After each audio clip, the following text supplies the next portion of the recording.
ఒక ఆయనకి కార్లో మోర్ దాన్ 10 or 15 స్పీడ్ వెళ్తే ఉమ్, భయం వేస్తుంది. ఓ పక్కన ఆపుకుని ఇట్లా షర్ట్ అనుకుని ఇట్లా అంటే అందు నుంచి బయటకు వచ్చేదాకా ముందుకెళ్ళడు.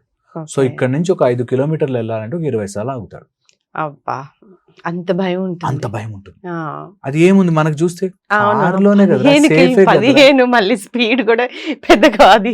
కాదు కదా, అవును. ఆయన ఇట్లా ఇంతే పక్కకు కూడా చూడ్డు, ఇలాగే ఓకే. వెళ్తాడు. సో మనకి సింపుల్ అనిపిస్తుంది, అవును. కానీ హీ ఫీల్స్ దట్ మీకు తెలియదండి అంటాడు. So Hmm. న్యూరోనల్ ప్యాటర్న్ తయారై అది శరీరంలోకి వస్తుంది.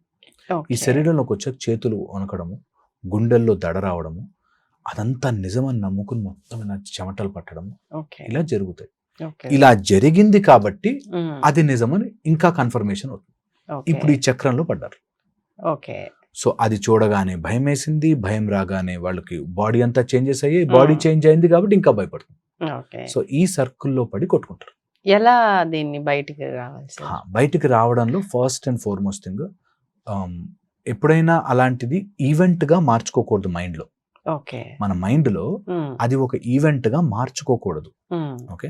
సో అలాంటిది ఏదైనా నాకు చీమని చూస్తే భయం వేస్తుంది అని అనిపించింది అనుకోండి, ఉమ్, వెంటనే కమ్అట్ ఆఫ్ దట్.